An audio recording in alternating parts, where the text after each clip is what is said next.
Olá, amigos e amigas do canal Reflexões dos Avós. Bem-vindo de volta.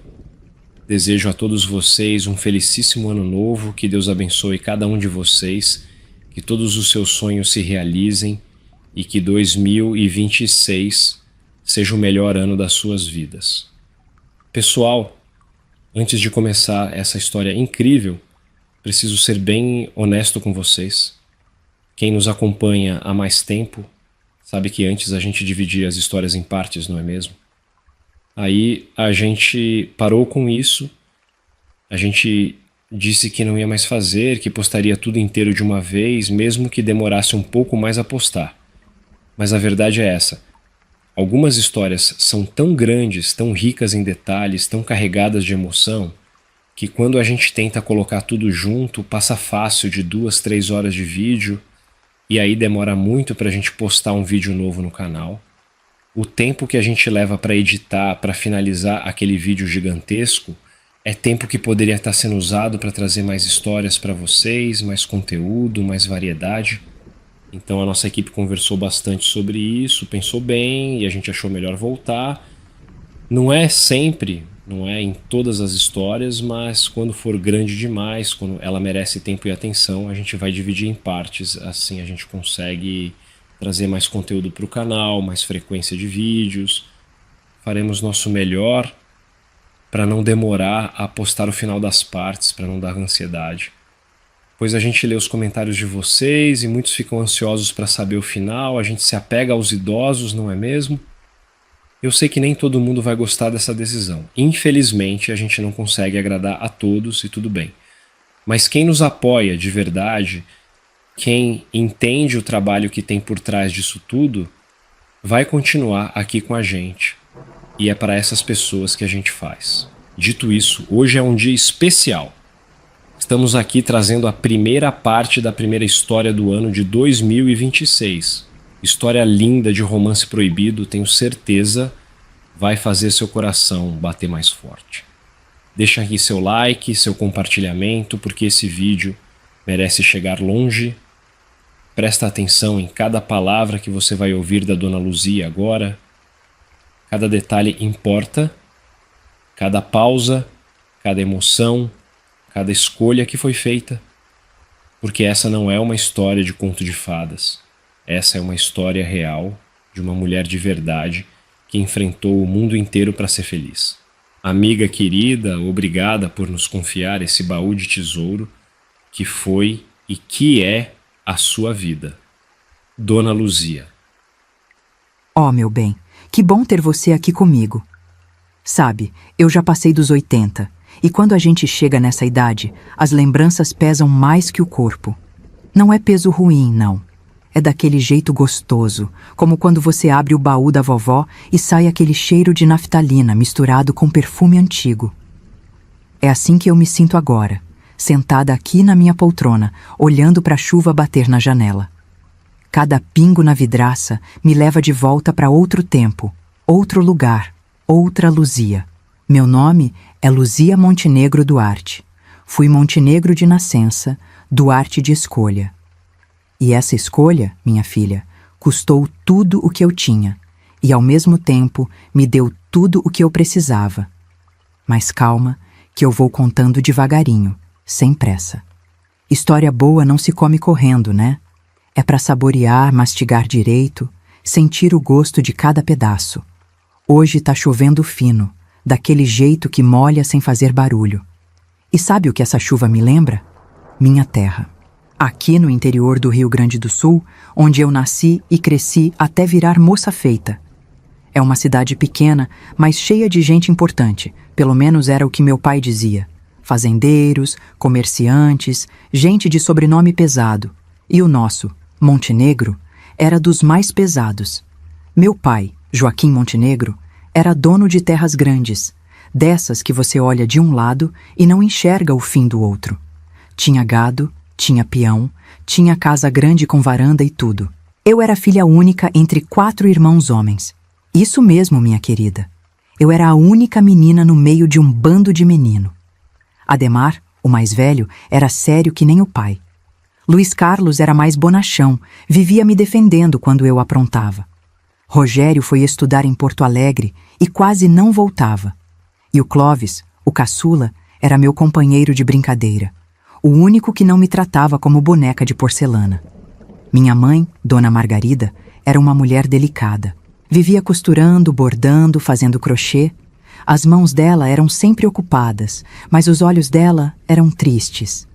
Eu demorei anos para entender aquela tristeza, mas nunca reclamou, nunca falou nada. Só costurava, costurava, costurava, como se cada ponto fosse um pedacinho de liberdade que ela não teve. A gente vivia bem, isso ninguém pode negar. Tinha empregada, cozinheira, peão, tudo. Eu cresci usando vestido engomado, sapato de verniz, laço no cabelo. Mas sabe o que eu mais gostava? Não era das festas na fazenda, nem dos vestidos novos. Era dos sábados. Nossa, como eu adorava os sábados! Todo sábado de manhã, meu pai ia para a cidade se barbear. Era um ritual sagrado, coisa séria mesmo. Ele acordava cedo, tomava banho, passava brilhantina no cabelo e botava o terno bom. Dizia que homem de respeito tinha que andar barbeado, cheiroso, apresentável. E o barbeiro dele era sempre o mesmo, seu Antônio, um homem sério, de bigode bem aparado e mãos firmes. Eu ia junto nessas idas para a cidade. Mamãe deixava, achava bom eu sair um pouco daquele mundinho da fazenda. Mas mulher não entrava na barbearia, né? Era coisa de homem. Então eu e a mãe ficávamos do lado de fora, na pracinha bem em frente. E meu Deus do céu, como eu gostava daquela pracinha! Era uma pracinha simples, com uns bancos de madeira pintados de verde, umas árvores grandes que faziam sombra e um chafariz no meio que vivia seco, mas que a gente fingia que tinha água. Ali brincavam as crianças da cidade, filhos de comerciante, de pedreiro, de costureira, de todo mundo. E eu brincava junto. Corria, pulava, sujava o vestido, tirava o laço do cabelo. Minha mãe nunca ligou. Acho que ela gostava de me ver livre, mesmo que fosse só por umas horinhas. E foi ali, naquela pracinha cheirando a terra molhada e folha seca, que eu conheci Miguel. Miguel Duarte, o filho do barbeiro. Um menino magrelo, de olhos escuros e jeito quieto. Ele devia ter uns 10, 11 anos quando a gente começou a brincar junto. Eu era um pouco mais nova. Miguel não era de falar muito, mas quando falava era coisa certeira. Nunca me tratou diferente por eu ser filha de fazendeiro. Para ele, eu era só a Luzia, a menina da praça. A gente brincava de pega-pega, de esconde-esconde, de amarelinha riscada no chão com graveto. Ele era rápido, mas deixava eu ganhar às vezes. Eu fingia que não percebia. Tinha outras crianças também. O filho do sapateiro, a neta da doceira, a filha do dono do armazém, o menino que entre as entregas que fazia de bicicleta, de medicamentos da farmácia, também ficava ali com a gente. Mas era o Miguel que eu procurava com os olhos quando chegava na praça. Não sei explicar bem, mas era como se a brincadeira só começasse de verdade quando ele estava lá. Do outro lado da rua, a barbearia ficava de porta aberta. Eu via meu pai sentado na cadeira alta, o pano branco amarrado no pescoço, a espuma branca no rosto. Seu Antônio, o pai do Miguel, passava a navalha devagar, com cuidado, enquanto conversava sobre política, sobre o tempo, sobre a safra. O cheiro de talco e loção vinha até a pracinha. Era um cheiro bom, de limpeza, de coisa arrumada. Dentro da barbearia também tinha espelhos grandes, prateleiras com vidrinhos, pentes pendurados. Eu espiava pela janela às vezes, curiosa. Via os homens esperando a vez, lendo jornal, fumando. Era um mundo só deles, cheio de conversa séria e risada baixa. Eu não podia entrar, mas ficava imaginando como seria. Miguel, quando ficou mais velho, não ia mais sempre para a praça. Começou a ajudar o pai. Varria o chão, limpava os espelhos, afiava as navalhas. Eu via ele de vez em quando saindo para jogar o cabelo cortado fora ou para buscar água. Ele sempre dava um jeitinho de acenar para mim, rápido, para ninguém ver. Os anos foram passando assim, entre sábados de praça e brincadeiras. A gente cresceu junto, sem perceber. Eu virei mocinha, ele virou rapaz. Mas a vida foi mudando também. meu pai começou a me levar menos para a cidade. Dizia que moça crescida não ficava na praça igual criança. Eu sentia falta daqueles sábados, falta do vento frio no rosto, falta de correr atrás das folhas secas, falta do Miguel. Mas a vida, minha filha, tem dessas coisas. A gente cresce e o mundo vai colocando cerca em volta da gente. Cerca de regra, de costume, de sobrenome. E eu, sem saber, estava sendo preparada para uma vida que não era minha.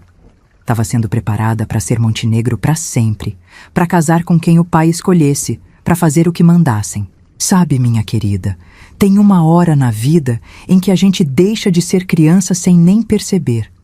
Não é de um dia para o outro, não. É devagar, como quando a tarde vai virando noite e você só nota quando já está escuro. Foi assim comigo. Eu devia ter uns 13, 14 anos quando as coisas começaram a mudar. Meu corpo mudou primeiro. Fiquei mais alta, o vestido ficou curto, o peito começou a crescer. Mamãe mandou fazer roupas novas, mais comportadas, com manga comprida e saia até o tornozelo. Disse que moça tinha que andar coberta, que era feio mostrar as pernas. Eu não entendia bem o porquê, mas obedecia. Os irmãos também mudaram comigo. E vou te dizer, nenhum deles era muito de andar com o pai, não. O Ademar virou homem feito, mas vivia fechado, cuidando da vida dele longe das ordens do pai. O Luiz Carlos desandou, começou a sair à noite e voltava cheirando a cigarro e cachaça, fugindo de conversa séria. O Rogério foi embora para Porto Alegre estudar direito e quando voltava parecia visita, cheio de modos da capital. Só o Clóvis continuava sendo meu amigo, mas até ele começou a me tratar diferente, cheio de dedos, como se eu fosse de vidro e pudesse quebrar a qualquer hora. E os sábados? Os sábados mudaram também. Meu pai continuava indo para a cidade se barbear, religioso como sempre. Mas eu não ia mais junto. Ele dizia que moça crescida não ficava na praça igual moleque, que o povo ia falar que não era coisa de Montenegro. Eu implorava, chorava escondido, mas não adiantava. Fiquei presa na fazenda, entre bordados, lições de piano que eu odiava, e da escola para casa, sempre assim. Mamãe tentava me consolar, do jeitinho dela. Dizia que era assim mesmo, que toda moça passava por isso, que logo eu ia casar e ter minha própria casa. Mas eu via nos olhos dela aquela tristeza de sempre, como se ela soubesse que estava me preparando para o mesmo destino dela. Uma vida bonita por fora, vazia por dentro. Eu passava as tardes na varanda, olhando o horizonte, imaginando a pracinha. Será que as outras crianças ainda brincavam lá? Será que o chafariz continuava seco? Será que o Miguel ainda ajudava o pai na barbearia? Miguel. Eu pensava nele mais do que devia. Lembrava dos olhos escuros, do jeito quieto, de como ele corria rápido, mas sempre deixava eu ganhar. Lembrava de uma vez que eu caí e ralei o joelho, e ele pegou a camisa dele para limpar o sangue. Levou uma bronca do pai depois, mas não ligou. Só ficou olhando para mim, perguntando se estava doendo muito. As lembranças eram tudo o que me restava daquele tempo. E eu guardava elas com cuidado, como quem guarda flor seca entre as páginas de um livro. Só que a vida, mesmo quando a gente está presa, continua andando lá fora. E num desses sábados, meu pai voltou da cidade, comentando com a mãe que o filho do barbeiro estava virando um rapaz trabalhador. Dizia que o menino tinha jeito para coisa, mão firme, olho bom. Que o seu Antônio devia estar orgulhoso. Fiquei parada atrás da porta, escutando. O coração bateu mais forte só de ouvir falar dele. Miguel estava crescendo também. Estava aprendendo o ofício do pai, manejando a navalha, cuidando dos clientes. Imaginei ele com o avental branco, os cabelos pretos caindo na testa, as mãos segurando a lâmina com cuidado. E uma coisa estranha aconteceu dentro de mim. Não era mais lembrança de menino, não.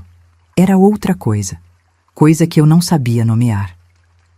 Os anos passaram assim, eu presa e ele trabalhando. Quando eu completei 16 anos, ganhei uma festa. Não era coisa que eu queria, mas o pai fez questão. Disse que tinha que apresentar a filha para a sociedade, que moça de família precisava ser vista. Vieram fazendeiros, comerciantes, gente de sobrenome importante. Amigos da escola. Eu usei um vestido rosa clarinho que a mãe bordou durante meses. Me senti uma boneca de vitrine. Os rapazes me tiravam para dançar, mas nenhum deles me olhava de verdade. Olhavam para o vestido, para o sobrenome, para a fazenda do meu pai. Eu sorria, dançava, fingia que estava feliz. Foi nessa época que comecei a perceber as conversas baixas entre o pai e a mãe. Falavam de dinheiro, de dívidas, de safra ruim. A fazenda não estava indo bem. O orgulho do meu pai começou a rachar igual parede velha. Ele ficou mais calado, mais nervoso. Começou a beber de noite, sozinho na varanda. Foi quando eu tinha 18 anos que tudo desabou de vez. Meu pai me chamou na sala. Tava sério, com aquela cara de quem ia dar notícia pesada. Mamãe estava do lado, com os olhos vermelhos de choro. Meu coração disparou. Pensei que alguém tinha morrido, mas era pior que morte. Ele disse que tinha acertado meu casamento, que eu ia me casar com o Dr. Heitor Sampaio, um banqueiro de Porto Alegre, homem de posses, viúvo, 15 anos mais velho que eu. Disse que era uma grande oportunidade, que ia salvar a família, que eu devia ser grata. Eu fiquei muda. Não saiu voz, não saiu lágrima, não saiu nada. Só um vazio enorme no peito, como se tivessem arrancado tudo de dentro de mim e deixado só o buraco. Já tinha visto o Heitor. 2 vezes ele foi jantar na fazenda, acompanhado do pai dele, que já era amigo do meu avô Jerônimo de longa data, o pai do meu pai, que mal conheci. Ele morreu quando eu tinha menos de 5 anos, caiu na ribanceira com a carroça, coitado. Fiquei com dó. Diziam as empregadas mais velhas que ele era um homem muito bom, diferente do meu pai. Mais doce, mais risonho. Mas a vida não deu tempo da gente se conhecer direito. Meus irmãos mais velhos têm lembranças boas dele. Mas, deixa eu te falar do tal Dr. Heitor. Era homem bem vestido, terno impecável, relógio de ouro no pulso, sapato engraxado que brilhava, cabelo penteado para trás com brilhantina, cheirando a colônia cara. Mas o rosto, minha filha, o rosto não era bonito. Tinha um baita nariz de batata, bem grande mesmo, vermelho nas pontas, dentes tortos, amarelados, e a gengiva era um nojo, escura, meio inchada. Dava para ver que ele se esforçava para se arrumar por fora, gastava dinheiro com roupa boa, com perfume importado, mas a boca ele não cuidava não. E eu, sentada naqueles jantares formais, olhando para ele do outro lado da mesa, pensava uma coisa só. Jamais, jamais eu ia conseguir beijar aquilo. Me dava ânsia só de imaginar. Os olhos dele eram pequenos, meio fundos, sempre medindo tudo com frieza. Falava baixo, arrastado, como se tivesse com preguiça de conversar. Nos jantares, ele passava horas conversando com meu pai sobre dinheiro, terras, dívidas da fazenda, investimentos em Porto Alegre. Comigo, mal trocava 2 palavras. Só me olhava de vez em quando, do jeito que homem olha para animal que está pensando em comprar, avaliando se vale o preço. Não via mulher, via negócio. Tentei falar, tentei dizer que não queria, que não conhecia o homem, que não amava ele. Mas meu pai ergueu a mão, mandando eu me calar. Disse que amor era coisa de livro, que casamento era negócio, que eu ia aprender a gostar do marido com o tempo. Mamãe não disse nada, só olhou para mim com aqueles olhos tristes, molhados, cheios de uma dor antiga. E eu entendi tudo naquele olhar. Ela tinha passado pela mesma coisa. Tinha sido entregue para o meu pai como parte de um acordo entre famílias, sem poder escolher. E agora eu ia repetir a história dela direitinho. Mas pelo menos meu pai, mesmo duro e mandão, era homem apresentável. Cheiroso de verdade, dentes impecáveis, barba sempre feita, cuidadoso com a aparência. Minha mãe não tinha casado por amor, mas pelo menos não tinha casado com um homem que dava nojo. E não pense que eu tô exagerando não, minha filha. Até meu pai achava o Heitor nojento. Eu via ele se desviando todo, disfarçando quando tinham que falar mais de perto. Ficava se afastando de lado, puxando conversa de longe, respirando pela boca. De certo sentia o cheiro de sepulcro que saía daquela boca podre. E mesmo assim, mesmo sentindo aquilo, ia me entregar para aquele homem por dinheiro. Que absurdo, não é mesmo? Que falta de amor. Foi num sábado daquele outono que meu mundo virou do avesso. Eu lembro até hoje da cor do céu, cinza clarinho, daquele jeito que parece que vai chover, mas não chove. O vento estava frio, cortante, típico do outono gaúcho que entra pelos ossos da gente. Meu pai tinha que ir para a cidade resolver uns papéis no cartório e disse que eu ia junto. Fazia anos que eu não ia mais nos sábados da barba, então estranhei. Mas não perguntei nada, só vesti o casaco e fui. Acho que ele queria me mostrar na rua, fazer o povo ver que a filha dele estava bonita, bem tratada, pronta para casar. Coisa de homem vaidoso. A cidade estava do mesmo jeito. As mesmas ruas de paralelepípedo, as mesmas casinhas coloridas, o mesmo movimento de gente indo e vindo. Mas eu estava diferente. Não era mais a menina de laço no cabelo. Era a moça feita, com o cabelo preso num coque, vestido até o tornozelo, luvas nas mãos. Parecia que eu tinha vestido a roupa de outra pessoa. O pai foi pro cartório e me mandou esperar na pracinha. A pracinha. Meu coração apertou só de ouvir. Fazia tanto tempo que eu não pisava ali. Sentei num dos bancos de madeira, agora mais gastos, mais velhos, igual a mim. O chafariz continuava seco. As árvores tinham crescido, faziam mais sombra, mas o cheiro era o mesmo: terra, folha e aquele talco que vinha da barbearia do outro lado da rua. Olhei para a barbearia. A porta estava aberta, como sempre. Vi movimento lá dentro, vultos de homens esperando, o brilho dos espelhos. E, de repente, uma vontade louca de entrar, de atravessar aquela rua, de pisar naquele lugar que sempre foi proibido para mim. Mas não tive coragem. Moça de família não entrava em barbearia. Foi quando meu pai saiu do cartório, atravessou a rua e entrou na barbearia. Ele não tinha avisado que ia se barbear também. Fiquei ali, sentada, olhando.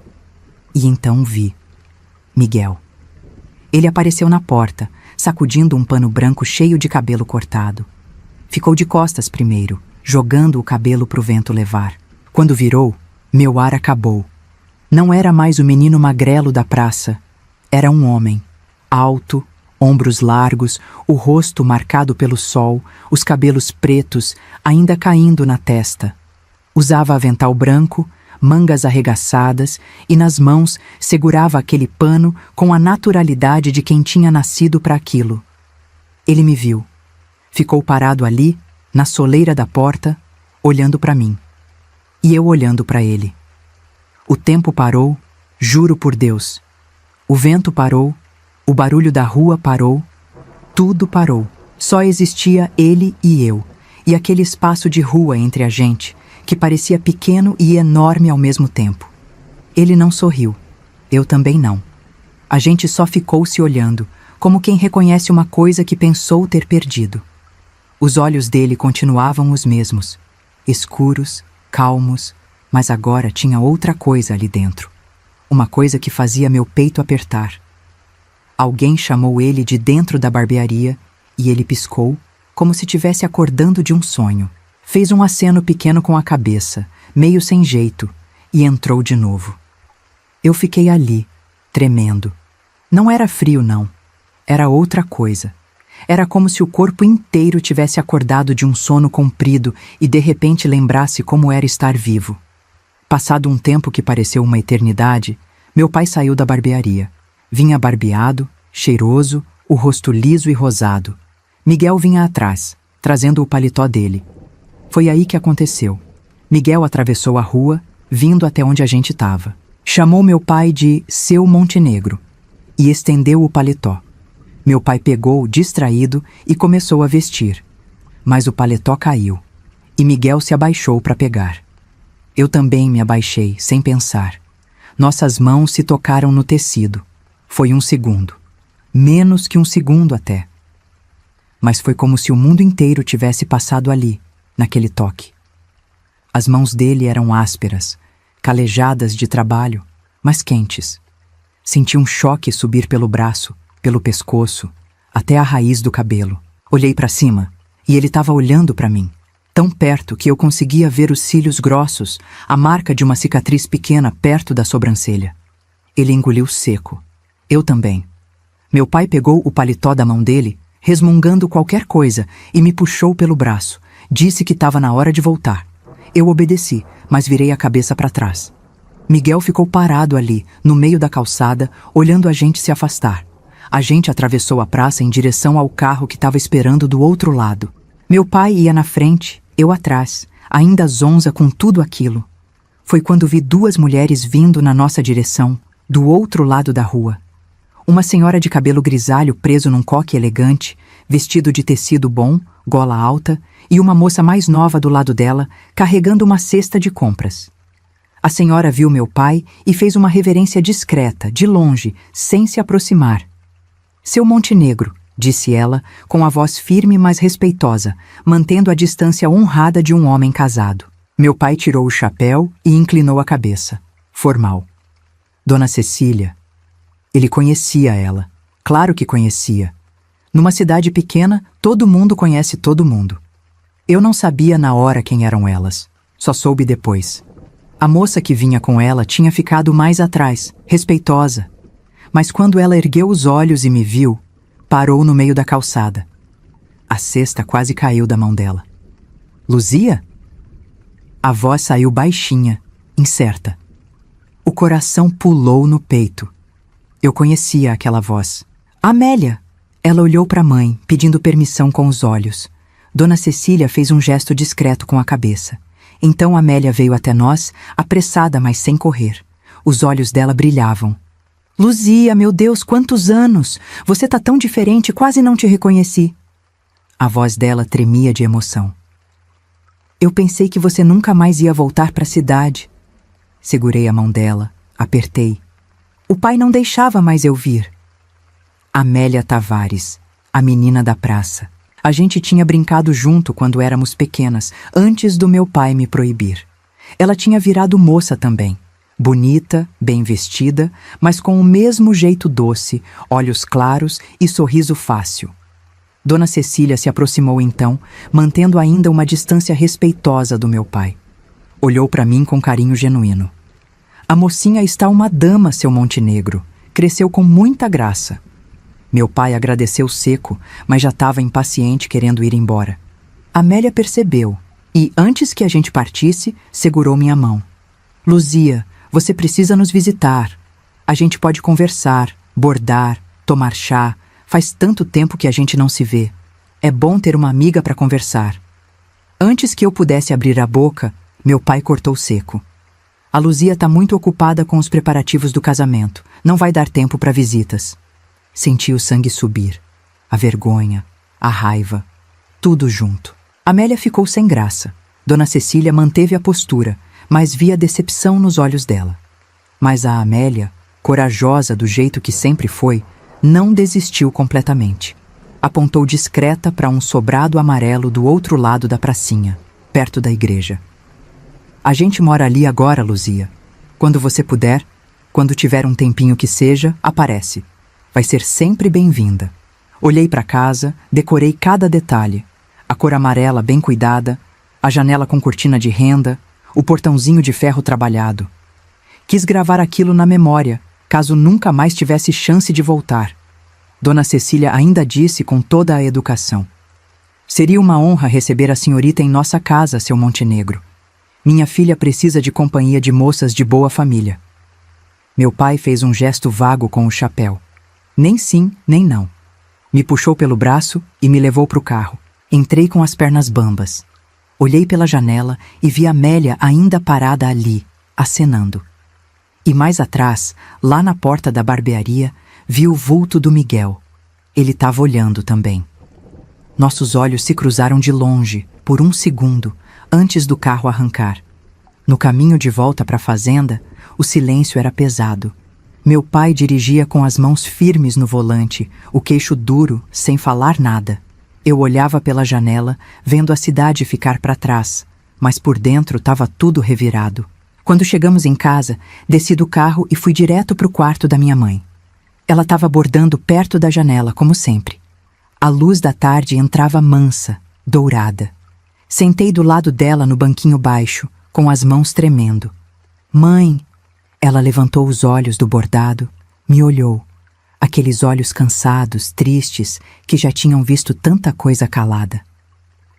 O que foi, minha filha? Contei tudo. Do encontro com Amélia na rua, do convite, da grosseria do pai na frente das duas. Não falei do Miguel. Aquilo eu não podia contar para ninguém, nem para ela. Mas falei da vontade que eu tinha de ter uma amiga, de conversar com alguém, de não ficar mais presa naquela fazenda esperando o dia do casamento chegar. Mamãe parou de bordar. Botou a mão no meu rosto. Acariciou com o polegar. Eu sei, Luzia. Eu sei como é. E ela sabia mesmo. Eu vi nos olhos dela. Ela tinha passado pela mesma coisa. Tinha casado sem escolher. Tinha vivido a vida inteira dentro das cercas que outros botaram em volta dela. Seu pai tem medo de você se misturar com gente que ele não controla, mas eu vou conversar com ele. Não adianta, mãe. Ele nunca muda de ideia. Ela suspirou fundo. Deixa comigo. Saí do quarto dela sem muita esperança. A noite caiu. Jantamos em silêncio. Eu, meus pais, meus irmãos. Cada um no seu canto, mastigando devagar, sem conversa à toa. Depois da janta, fui pro quarto de novo, mas não conseguia dormir. Foi quando ouvi as vozes. Vinham da sala abafadas. Saí do quarto sem fazer barulho, cheguei de mansinho, encostei na parede perto da porta entreaberta. Era meus pais. A voz do meu pai era dura, irritada. Não quero a menina metida com as Tavares, viúva e filha solteira, morando sozinhas. Esse povo pode ter tido o armazém, pode ter nome na cidade, mas não é companhia apropriada para a filha de Montenegro que vai casar com um banqueiro de Porto Alegre. Vão encher a cabeça dela de conversa fiada. Joaquim, a voz da minha mãe era baixa, mas firme. A menina logo vai casar. Vai embora daqui, vai morar longe. Deixa ela ter pelo menos uma amiga antes de ir. Ela tá tão tristinha, tão sozinha. Não tem ninguém da idade dela aqui na fazenda. Não. Por favor, Joaquim. Você leva ela e você busca. Ela não vai ficar sozinha na rua. Só quer conversar com uma amiga. Houve um silêncio comprido. Ouvi o barulho de copo batendo na mesa, cadeira arrastando. Não quero mais conversa sobre isso. Assunto encerrado. Voltei pro quarto com o coração apertado, as lágrimas queimando os olhos, mas sem cair. Era sempre assim. Sempre ele decidindo tudo, sempre eu presa. Deitei de novo, puxei o lençol até o queixo, e pela primeira vez pensei numa coisa que nunca tinha pensado antes. Será que valia a pena viver daquele jeito? E se eu fugisse daqui? Dormi mal, cheia de sonhos ruins. No dia seguinte, acordei cedo com o barulho dos peões no curral. O sol já estava alto. Desci para tomar café com aquele gosto amargo de derrota na boca. Meu pai estava sentado na cabeceira da mesa, tomando café preto, lendo o jornal. Nem olhou quando eu sentei. Minha mãe servia o pão, a manteiga, a geleia, em silêncio. Foi quando ele dobrou o jornal, botou na mesa e me olhou. Você pode ir visitar a menina Tavares. Quase engasguei com o pão. Olhei para ele sem acreditar. Mas eu levo e eu busco. E nada de ficar andando pela rua sozinha, ouviu bem? Você fica dentro da casa delas, conversando, e quando eu voltar, você sai na hora. Não consegui falar nada. Só balancei a cabeça, o coração disparando. Olhei para minha mãe do outro lado da mesa. Vi os ombros dela relaxarem. Ela tinha conseguido. Tinha feito ele mudar de ideia. Pode ir no sábado que vem, disse meu pai, voltando para o jornal. Eu te levo quando for para a cidade. Obrigada, pai. Ele não respondeu. Só virou a página do jornal, como se não tivesse acontecido nada demais. Mas tinha acontecido sim. Pela primeira vez na vida, uma portinha tinha se aberto. Pequenininha, vigiada, controlada, mas era uma porta. O sábado seguinte demorou uma eternidade para chegar. Cada dia arrastava igual carroça atolada na lama. Eu acordava, fazia as tarefas da casa, almoçava, bordava com a mãe, jantava, dormia, tudo igual, tudo parado. Mas por dentro, meu bem, por dentro estava tudo diferente. Era como se alguém tivesse acendido uma vela num quarto escuro. Quando o sábado finalmente amanheceu, acordei antes do sol nascer. Fiquei olhando o teto, contando as horas. Será que o pai ia mudar de ideia? Será que a Amélia ia estar em casa? E se ela tivesse esquecido do convite? Tomei banho, escolhi um vestido bonito, um azul clarinho com florzinhas brancas bordadas no colarinho. Mamãe tinha feito especial para mim. Prendi o cabelo num coque baixo, passei um pouquinho de brilho nos lábios. Queria estar apresentável.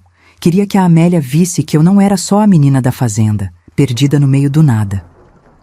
Depois do café, meu pai levantou sem dizer nada, pegou as chaves do carro e fez sinal para eu ir junto. O coração disparou. Era verdade mesmo. Ele ia me levar. A viagem até a cidade foi silenciosa. Ele dirigindo, eu olhando pela janela, vendo as cercas passarem, o gado pastando, as árvores balançando com o vento. Quando a cidade apareceu lá na frente, pequenina no horizonte, senti um frio na barriga. Nervosismo misturado com empolgação. Ele parou o carro bem em frente à casa amarela. Era de manhã ainda, o sol batendo nas paredes, fazendo a cor brilhar. A cortina de renda na janela se mexeu. Alguém tinha visto a gente chegar. 3 horas, disse meu pai, olhando o relógio. Volto aqui às 3 horas. Você fica dentro da casa, ouviu bem? Nada de sair para a rua. Sim, pai. Desci do carro, alisando a saia, e caminhei até o portãozinho de ferro. Antes de eu bater, a porta se abriu. Era a Amélia, toda sorridente, os olhos brilhando de alegria. Luzia, você veio! Ela me puxou para dentro, me abraçou apertado. A casa da Amélia era bonita, um sobrado pequeno, pintado de amarelo bem vivo, com janelas de madeira branca, portãozinho de ferro trabalhado na frente. Tinha uma jardineira na janela da sala, com gerânios vermelhos florescendo, e a calçada era de pedra portuguesa, bem cuidada. A casa por dentro era pequena, mas arrumadinha. Tinha uma salinha com sofá de veludo verde, uma mesinha de centro com toalha de crochê, um aparador com retratos de família. Cheirava a bolo assando e café fresco. Dona Cecília apareceu da cozinha, secando as mãos num avental bordado. Sorriu para mim, calorosa. Seja bem-vinda, querida. Que bom que seu pai deixou você vir. Obrigada por me receber, Dona Cecília. Vocês vão para a sala das moças, ela disse, apontando para um quartinho nos fundos. Fiz bolo de fubá, já levo com café.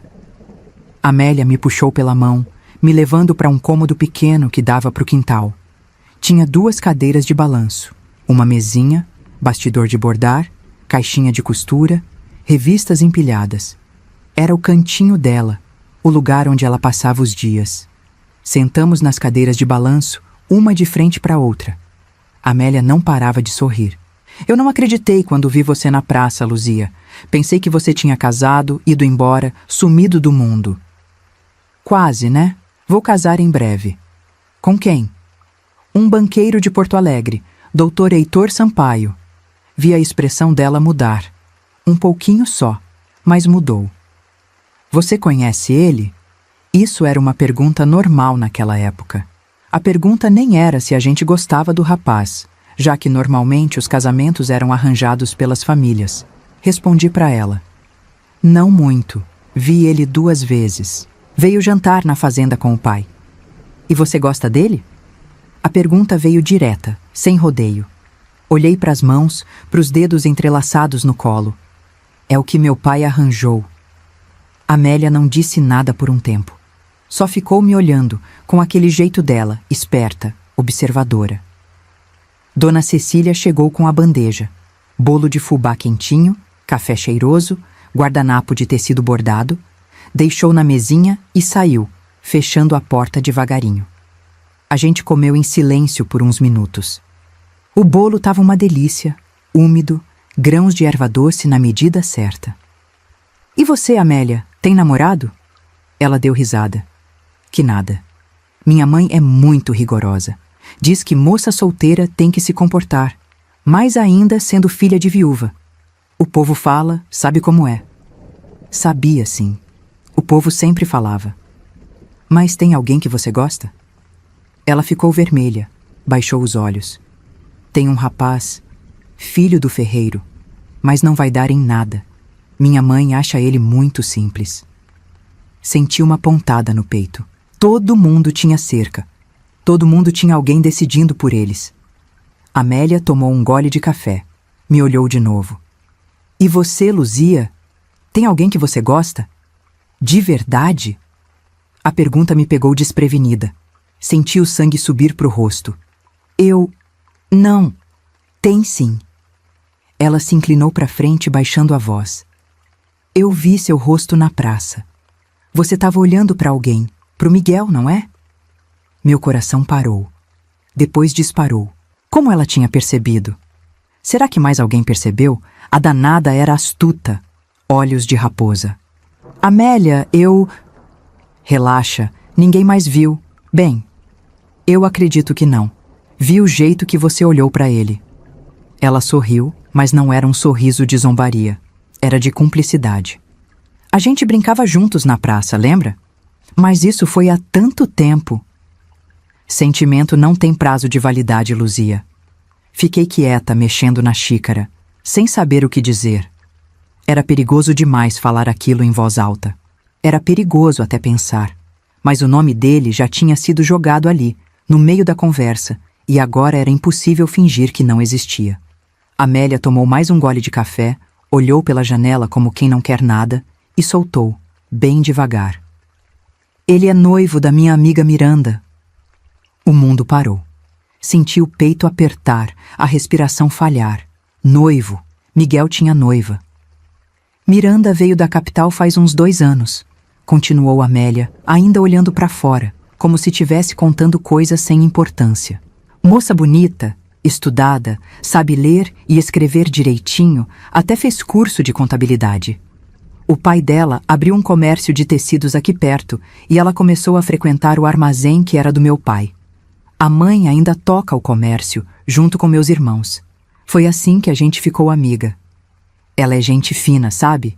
Educada, conversadeira igual eu. Eu não conseguia falar nada. Só ficava ali, segurando a xícara com as 2 mãos para disfarçar o tremor. O noivado foi arranjado pelo pai do Miguel, explicou Amélia, agora me olhando de novo, estudando minha reação. O seu Antônio é amigo do pai dela. Achou que era boa combinação. Coisa certinha, sabe como é. O Miguel aceitou porque é filho obediente. Faz o que o pai manda.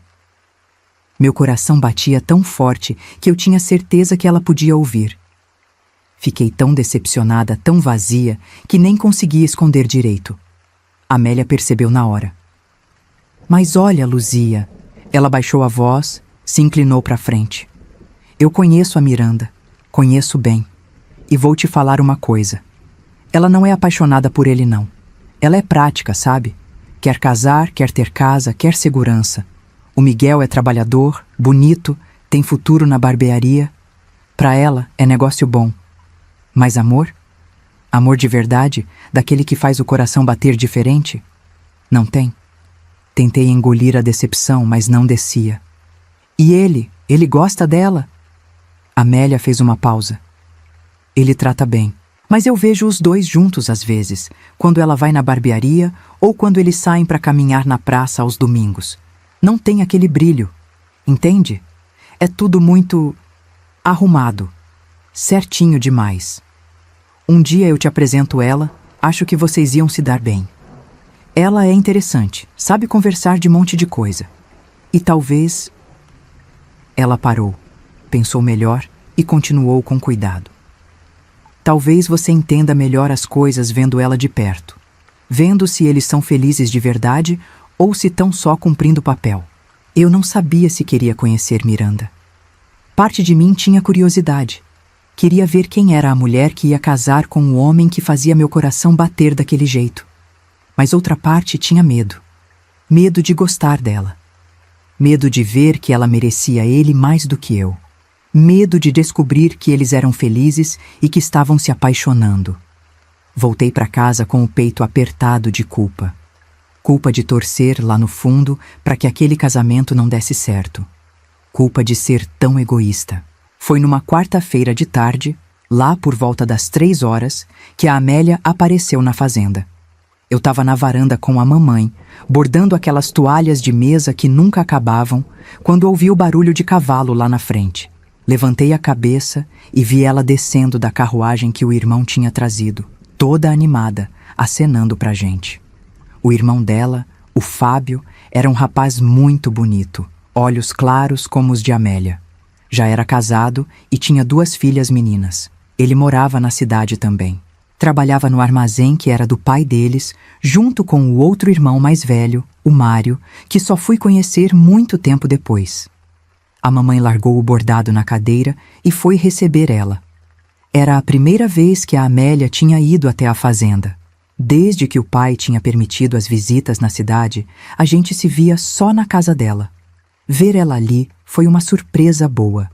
Ela vinha com um vestido de algodão florido, cheio de florzinhas coloridas, manga 3/4 na altura certa, o cabelo preso num rabo de cavalo alto, com uma fita da mesma cor do vestido.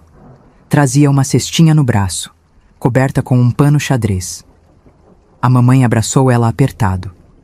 Mamãe gostava da Amélia desde que a gente era criança, dizia que ela era moça de bom coração, bem criada pela dona Cecília.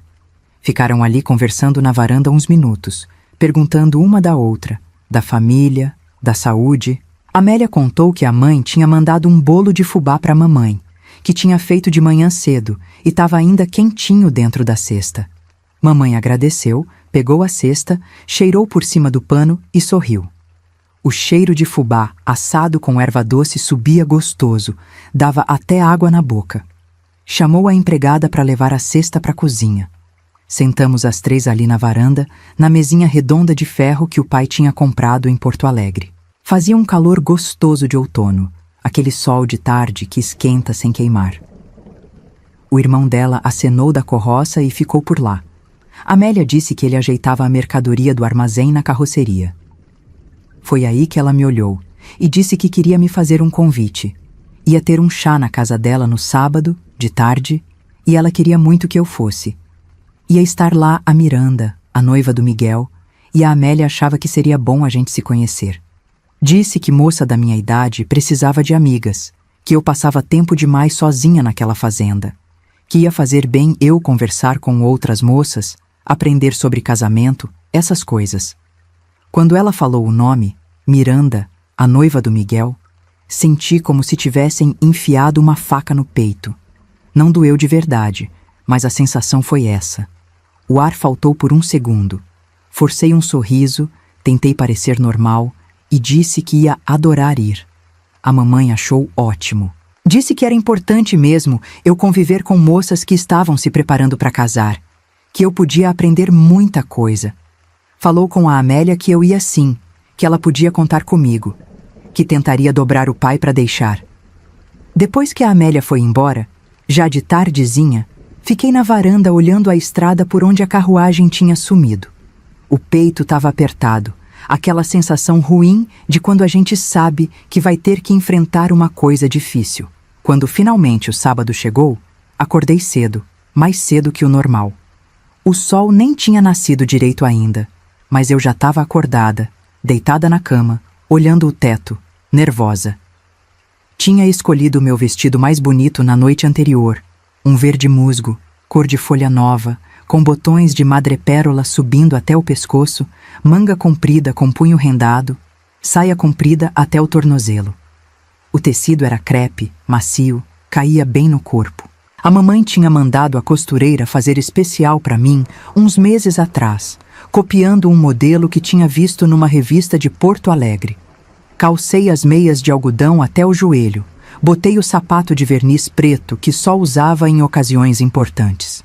Sentei na frente do espelho da penteadeira, escovei o cabelo comprido, até quase a bunda, castanho escuro, até ficar liso e brilhando. Prendi tudo num coque alto, bem feito, usando uma dúzia de grampos para segurar. Deixei só uns fios soltos na nuca, do jeito que estava na moda. Passei um pouquinho de pó de arroz no rosto para tirar o brilho, um toquezinho de beterraba esfregada nos lábios para dar cor. Não podia exagerar. Moça de família não usava maquiagem pesada. Quando desci para tomar café, a mamãe me olhou de cima a baixo e sorriu. Disse que eu estava linda, que o vestido tinha ficado perfeito, que a cor valorizava meu cabelo escuro. O pai levantou os olhos do jornal, olhou rápido, grunhiu alguma coisa que parecia aprovação e voltou a ler. Mais tarde, quando chegamos, bati palmas no portão. Dona Cecília apareceu na janela, acenou e logo depois abriu a porta. Depois me levou para a sala das moças, aquele quartinho nos fundos que dava para o quintal. A Amélia estava lá, arrumando as cadeiras. Quando me viu, veio correndo, me abraçou apertado. Disse que eu estava maravilhosa, que aquele verde era perfeito para mim, que eu parecia uma boneca de revista. Perguntei pela Miranda. Amélia disse que ela ia chegar a qualquer momento, que tinha mandado recado confirmando. Sentamos nas cadeiras de balanço, ficamos conversando. Amélia estava animada, falando rápido, contando que tinha pedido para a mãe fazer bolo de laranja, que tinha separado a porcelana boa, que queria que tudo ficasse bonito. Uns 15 minutos depois, ouvimos palmas. Dona Cecília foi atender. Escutei vozes na sala, passos, e então ela apareceu. Miranda. Entrou na sala das moças com a Amélia, puxando ela pela mão, toda sorridente. E eu, meu bem, fiquei sem ar. Ela era diferente. Completamente diferente de tudo que eu esperava, de tudo que eu conhecia. Não parecia moça da nossa cidade. Parecia gente de capital. Gente que tinha visto o mundo. A primeira coisa que notei foi o cabelo. Curto. Cortado na altura do queixo, ondulado natural, penteado para trás com uma fivela de strass que brilhava quando batia a luz da janela. Na época, moça de família usava cabelo comprido, preso, comportado. Cabelo curto era coisa de artista de cinema, de mulher moderna demais, quase escandaloso. Mas nela ficava bonito, dava um ar elegante, ousado. Usava um vestido cinza claro, tecido que parecia crepe de seda, corte reto que descia até o joelho, mais curto do que a gente usava por ali. A manga era curta, deixando os braços à mostra, e o decote era barco, mostrando a clavícula. Tinha um cinto fino na cintura, da mesma cor, com fivela prateada. Nos pés, sapato de salto médio, bico fino, preto envernizado. Usava meia de seda, daquelas caras que vinham de fora. O rosto era bonito, traços finos, nariz reto, boca bem desenhada pintada de vermelho vivo, aquele vermelho que chamava a atenção. As sobrancelhas eram marcadas, desenhadas com lápis. Tinha um toque de rouge nas maçãs do rosto, sutil mas visível. As unhas estavam pintadas do mesmo vermelho dos lábios.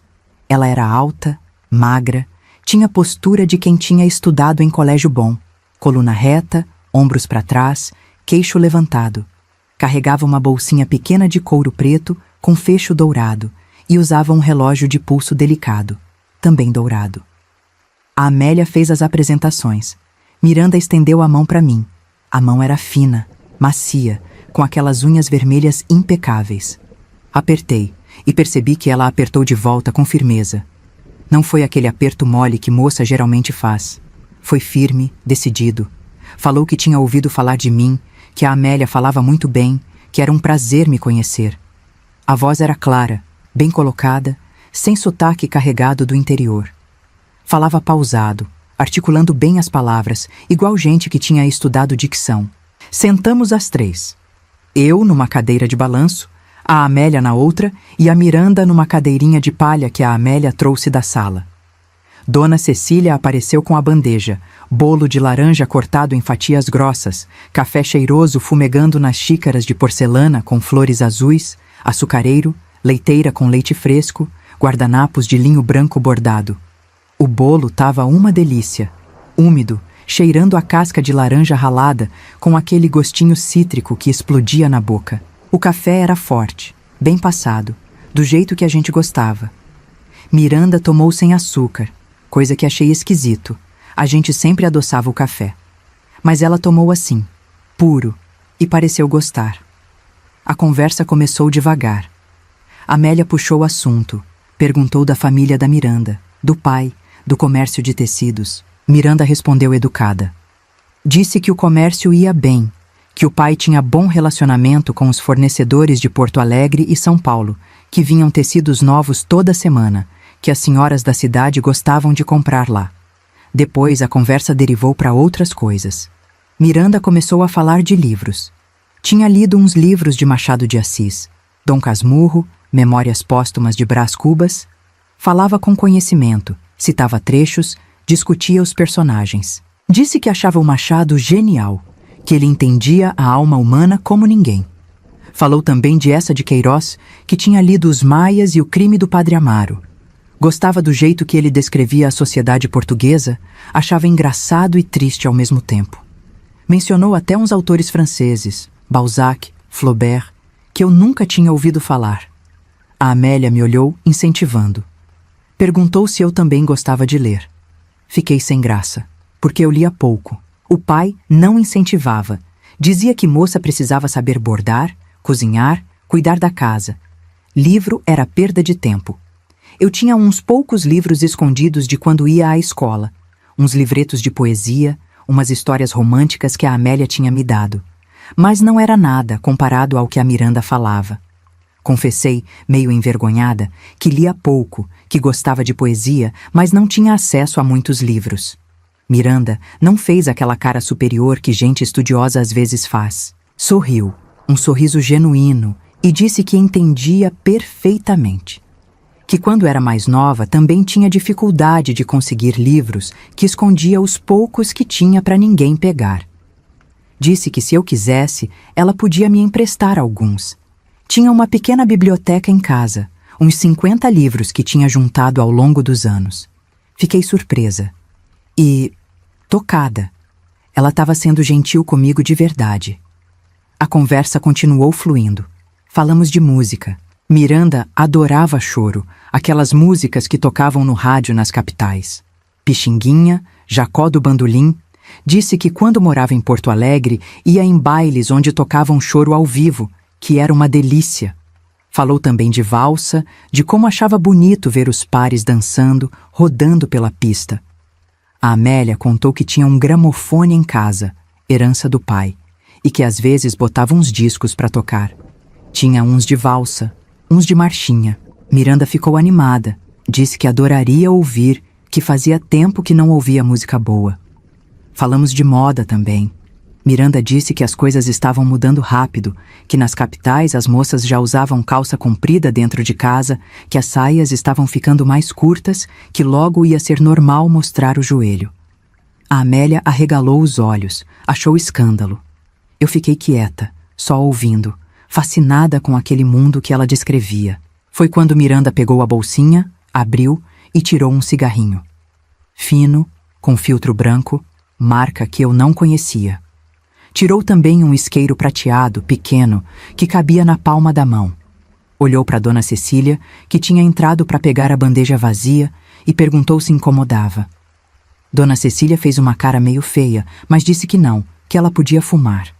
Miranda acendeu o cigarro, deu uma tragada, soltou a fumaça devagar. O cheiro era diferente do cigarro que os homens fumavam, mais suave, quase adocicado.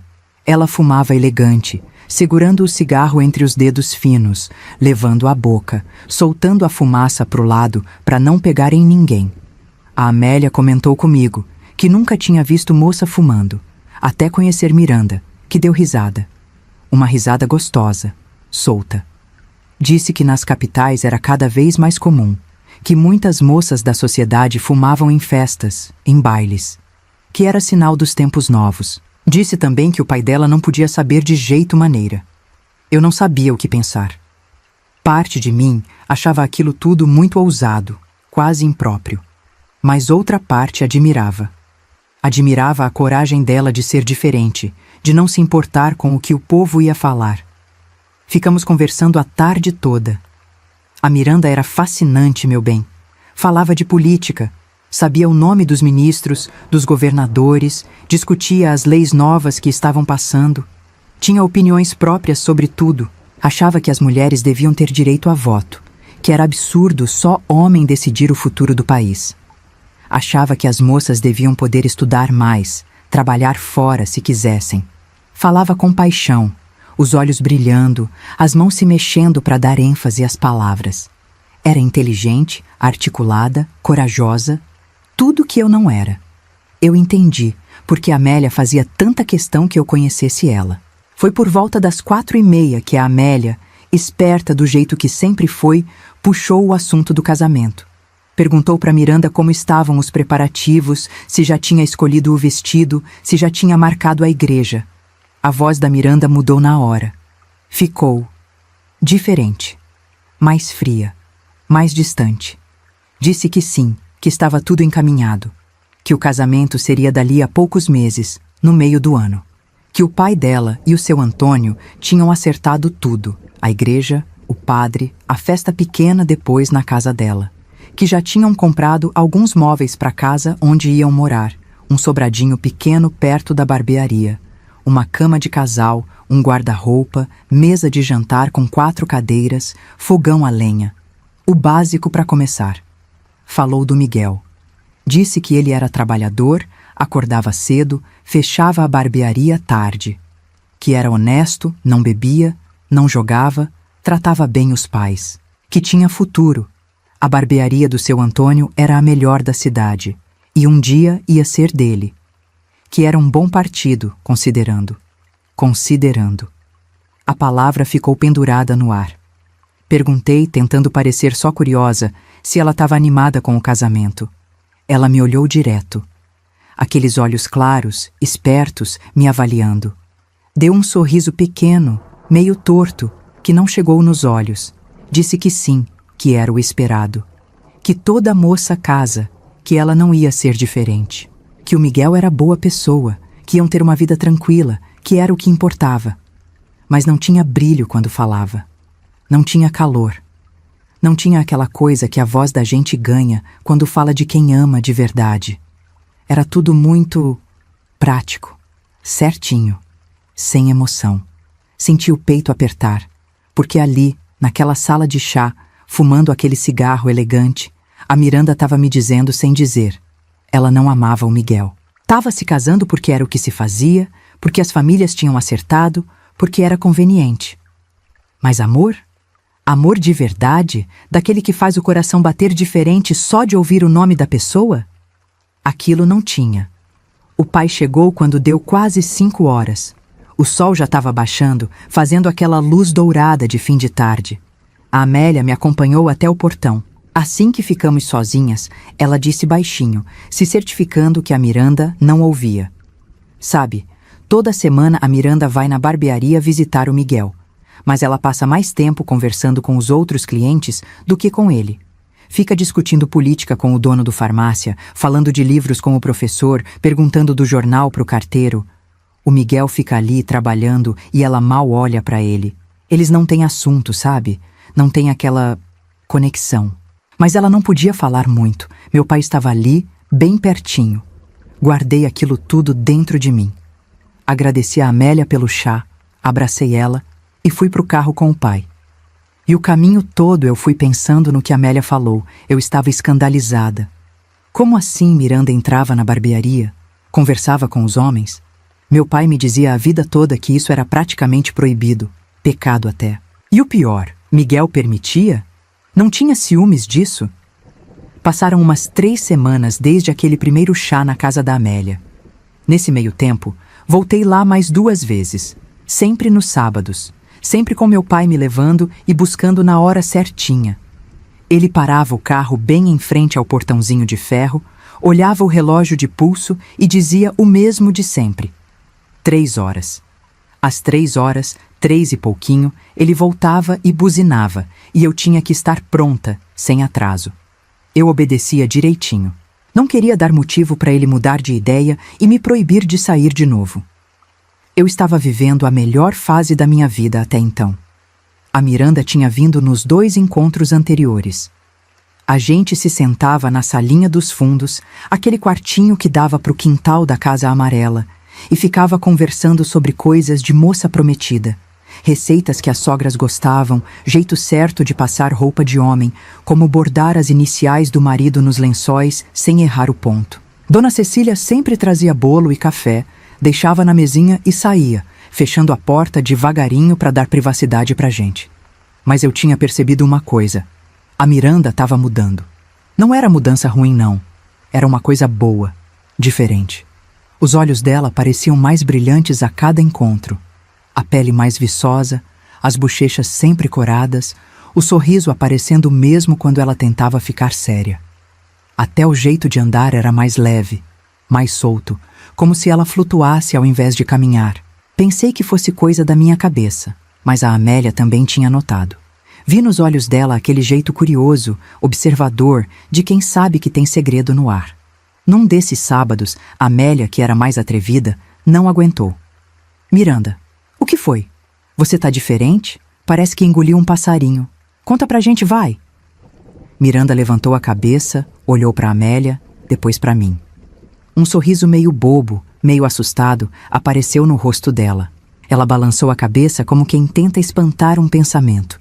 Não é nada, Amélia. É bobagem. Bobagem nada. Eu te conheço. Você tá com cara de quem aprontou alguma.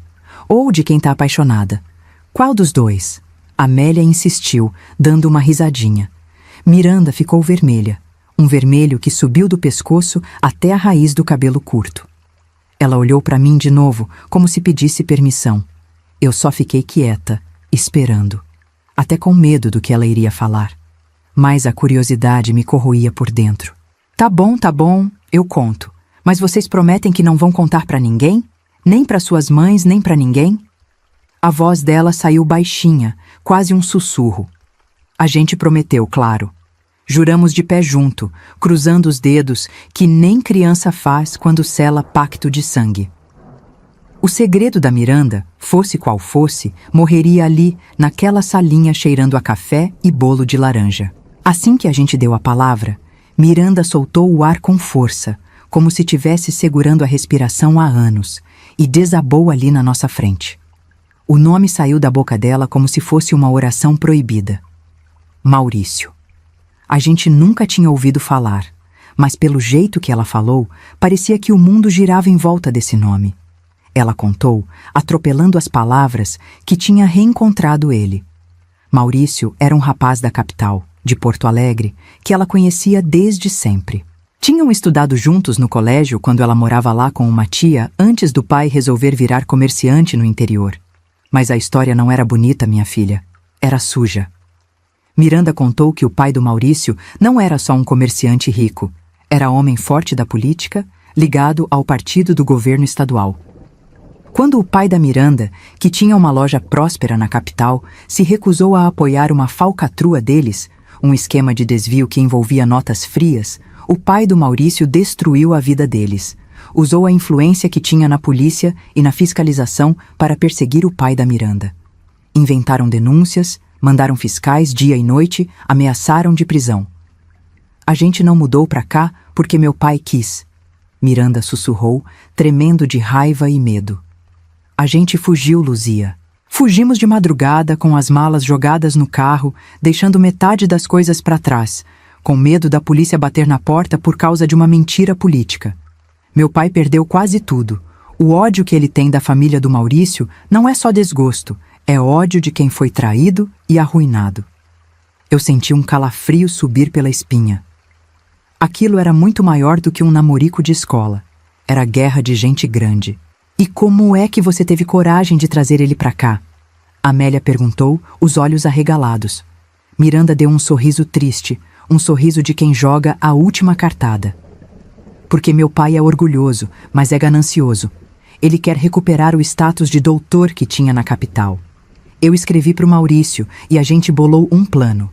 Eu disse para o meu pai que o velho da casa de ferragens, o pai do Maurício, estava doente e arrependido.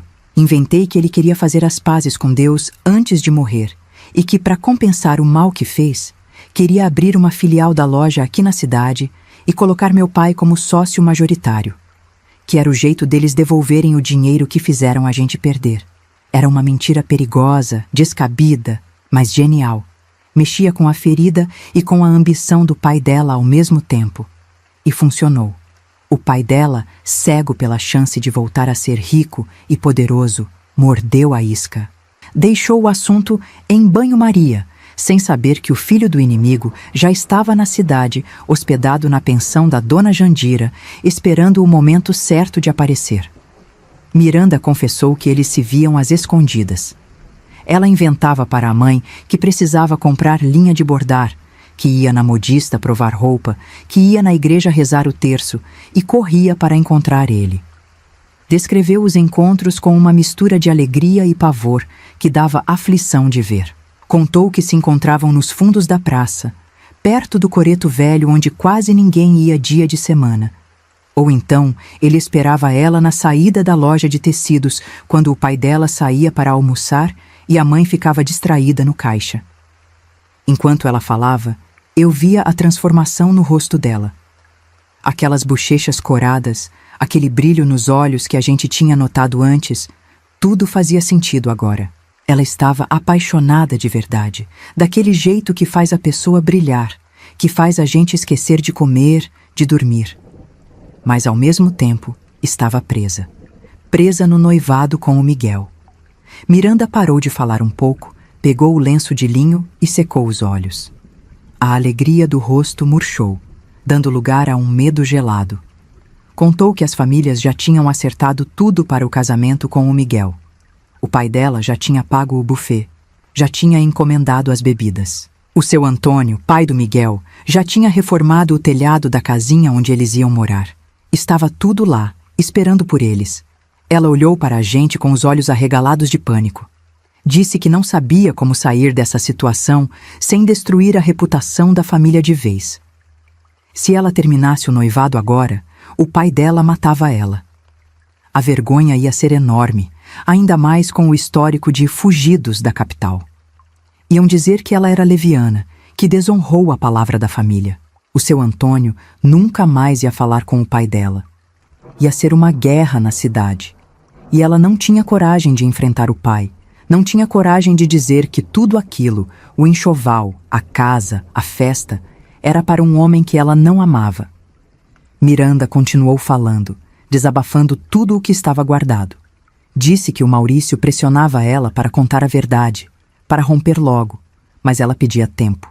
Tinha medo da reação do pai, que era homem bravo, de pavio curto e armado até os dentes por causa dos medos antigos. Tinha medo de o Maurício ir embora, se visse a confusão que ia dar. Estava num beco sem saída, mentindo para todo mundo, vivendo uma vida dupla. De dia era a noiva comportada do Miguel, escolhendo tecido para a cortina. De tarde era a namorada apaixonada do Maurício, trocando beijos roubados atrás do coreto. Ela contou que o Miguel não desconfiava de nada. Disse que ele era um bom rapaz, educado, respeitoso, mas que vivia no mundo dele. Que quando estavam juntos, faltava assunto. Que ele não perguntava o que ela sentia e ela também não perguntava nada para ele. Era um noivado morno, sem briga, mas sem fogo. Diferente de quando ela estava com o Maurício, que parecia que o mundo pegava fogo. Amélia levantou, foi até a janela, olhou a chuva que começou a cair forte. Depois voltou e sentou na frente da Miranda, segurou as mãos dela. Disse que aquilo era uma bagunça das grandes, mas que ela não podia casar com o Miguel amando o outro. Que isso ia ser a desgraça dos três. Do Miguel também, que merecia uma mulher que gostasse dele de verdade. Miranda chorou mais, escondeu o rosto nas mãos.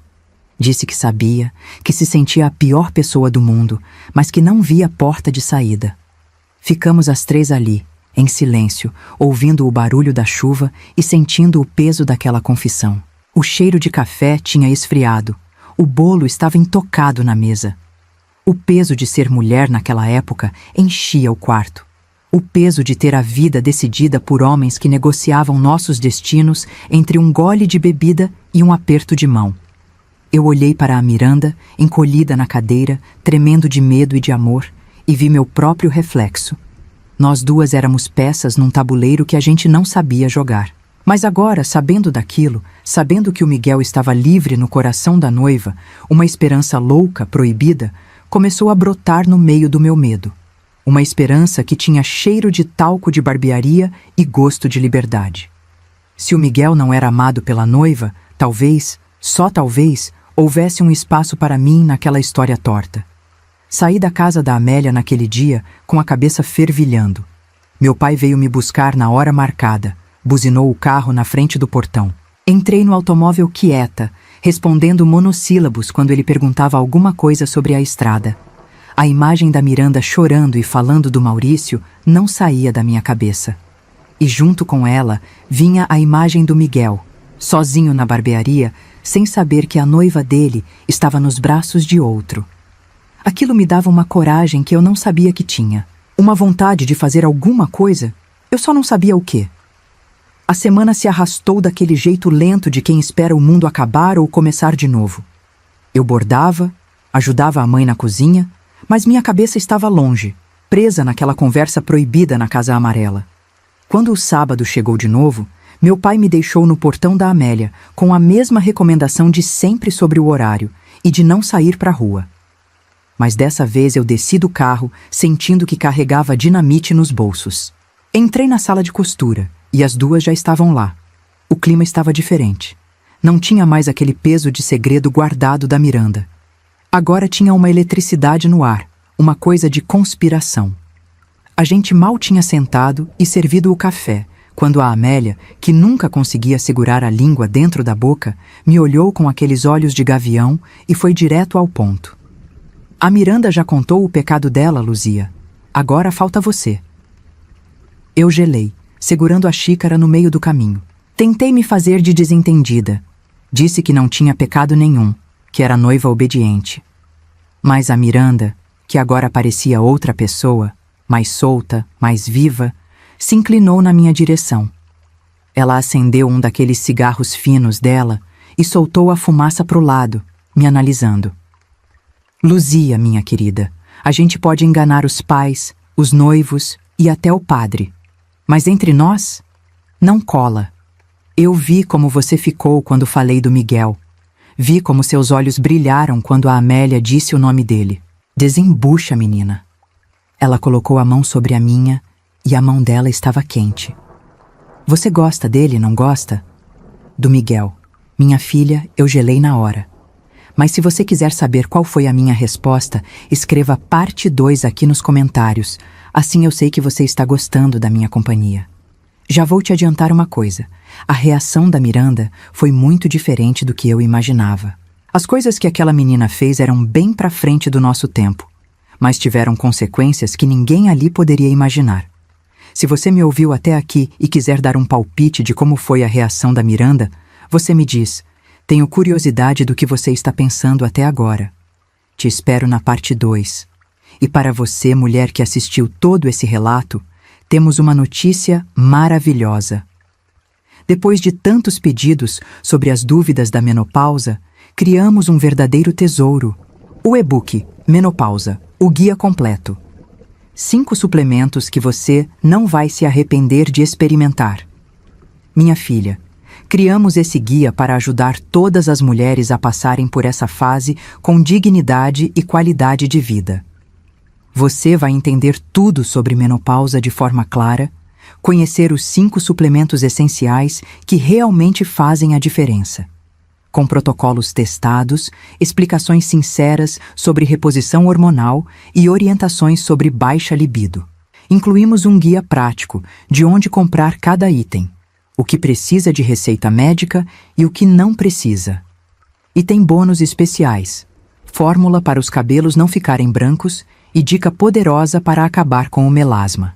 Esse guia casa perfeitamente com nosso outro tesouro, 100 chás das avós para diversos males, que tem receitas especiais que também ajudam durante a menopausa.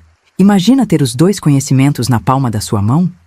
Para conhecer esses livrinhos preparados com tanto carinho, clique no link fixado no primeiro comentário abaixo deste vídeo. Atenção! Estes livrinhos são digitais. Não chegarão em sua casa via correios. Que Deus abençoe você e sua família.